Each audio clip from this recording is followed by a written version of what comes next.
trie ces déchets, on éteint les lumières, on recycle les papiers, on multiplie les gestes écologiques. Les entreprises se comportent aujourd'hui comme les particuliers, deviennent de plus en plus respectueuses de l'environnement, et ce, pour diverses raisons.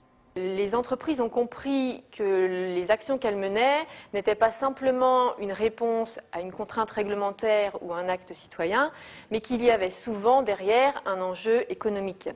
On s'aperçoit que de plus en plus de donneurs d'ordre, par exemple, imposent des critères environnementaux. Pour Patrick Thomassin d'Appia-Champagne, l'enjeu est écologique et fortement économique.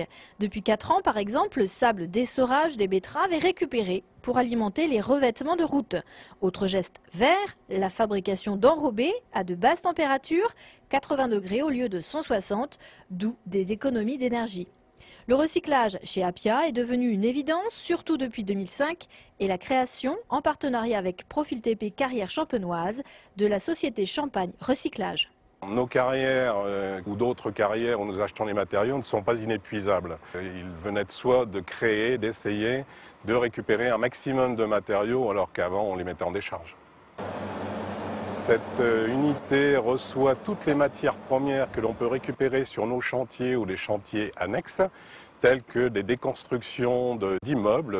Derrière nous, nous avons tous les matériaux que nous avons ramenés de la déconstruction du point du jour, soit environ 8 à 10 000 tonnes de matériaux que nous déferraillons, que nous trions, que nous concassons pour réutiliser dans une deuxième vie dans les sous-couches, que ce soit dans les rues de Troyes, les routes départementales, les plateformes industrielles, etc.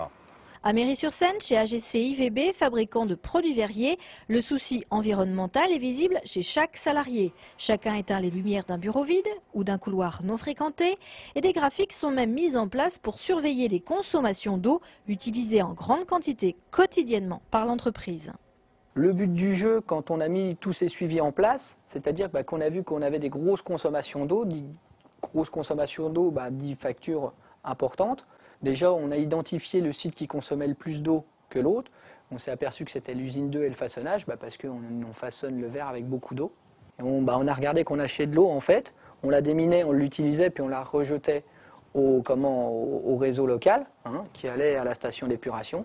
Donc on s'est dit, nous, notre eau, on l'achète, on va l'exploiter sur le façonnage en mettant un traitement d'eau pour travailler en circuit fermé et consommer jusqu'à 30%, 40% d'eau en moins.